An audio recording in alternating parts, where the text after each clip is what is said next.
Phone की घंटी तो सुनी मगर आलस की वजह से रजाई में ही लेटी रही। उसके पति राहुल को आखिर उठना ही पड़ा। दूसरे कमरे में पड़े फोन की घंटी बजती ही जा रही थी। इतनी सुबह कौन हो सकता है जो सोने भी नहीं देता। इसी चिड़चिड़ाहट में उसने फोन उठाया। हेलो कौन, तभी दूसरी तरफ से आवाज सुन सारी नींद खुल गई। नमस्ते पापा। बेटा, बहुत दिनों से तुम्हें मिले नहीं, सो हम दोनों 11 बजे की गाड़ी से आ रहे हैं। दोपहर का खाना साथ में खाकर हम 4 बजे की गाड़ी से वापस लौट जाएंगे। ठीक है पापा, मैं स्टेशन पर आपको लेने आ जाऊंगा। फोन रखकर वापस कमरे में आकर उसने रचना को बताया कि मम्मी पापा 11 बजे की गाड़ी से आ रहे हैं और दोपहर का खाना हमारे साथ ही खाएंगे। रजाई में घुसी रचना का पारा एकदम 7वें आसमान पर चढ़ गया और बोली, कोई इतवार को भी सोने नहीं देता, अब सबके लिए खाना बना। वो पूरी नौकरानी बना दिया है। गुस्से से उठी और बाथरूम में घुस गई। राहुल हक्का बक्का हो उसे देखता ही रह गया। जब वो बाहर आई तो राहुल ने पूछा, क्या बनाओगी? गुस्से से भरी रचना ने तुनक के जवाब दिया, अपने को तल के खिला दूंगी। राहुल चुप रहा और मुस्कुराता हुआ तैयार होने में लग गया। स्टेशन जो जाना था। थोड़ी देर बाद गुस्सैल रचना को बोलकर वो मम्मी पापा को लेने स्टेशन जा रहा है, वो घर से निकल गया। रचना गुस्से में बड़बड़ाते हुए खाना बना रही थी। दाल सब्जी में नमक मसाले ठीक है या नहीं की परवाह किए बिना बस करछी चलाए जा रही थी। कच्चा पक्का खाना बना बेमन से परांठे तलने लगी, तो कोई कच्चा तो कोई जला हुआ।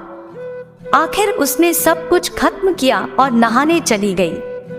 नहा के निकली और तैयार हो सोफे पर बैठ मैगजीन के पन्ने पलटने लगी। उसके मन में तो बस यह चल रहा था कि सारा संडे खराब कर दिया, बस अब तो आए खाए और वापस जाए।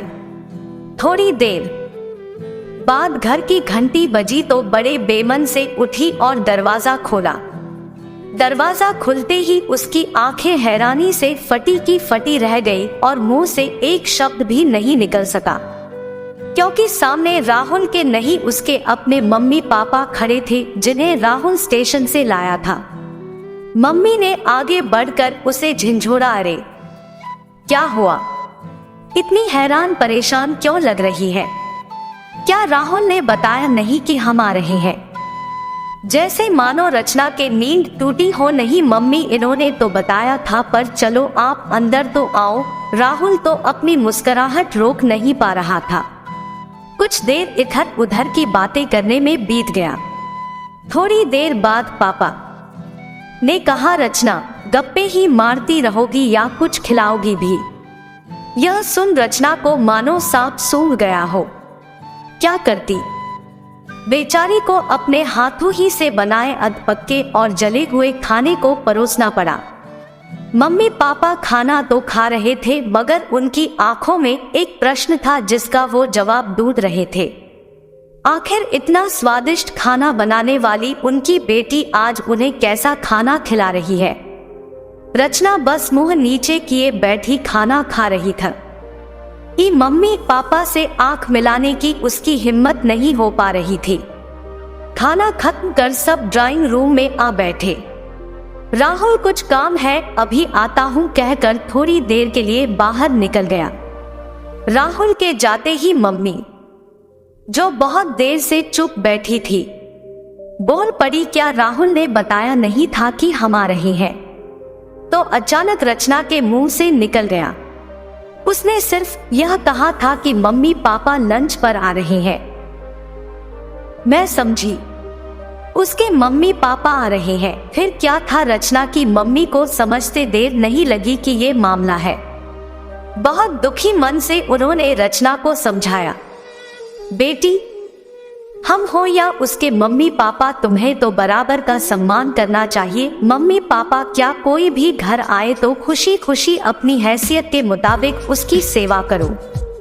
बेटी, जितना किसी को सम्मान दोगी उतना तुम्हें ही प्यार और इज्जत मिलेगी। जैसे राहुल हमारी इज्जत करता है, उसी तरह तुम्हें भी उसके माता पिता और संबंधियों की इज्जत करनी चाहिए। रिश्ता कोई भी हो, हमारा या उसका, कभी फर्क नहीं करना। इतना सुनकर रचना की आंखों में आंसू आ गए और अपने को शर्मिंदा महसूस कर उसने मम्मी को वचन दिया कि आज के बाद फिर ऐसा कभी नहीं होगा। तो दोस्तों, यह कहानी आपको कैसी लगी कमेंट करके जरूर बताएं और नई नई कहानियां हिंदी में सुनने के लिए हमारे चैनल को सब्सक्राइब करें। धन्यवाद।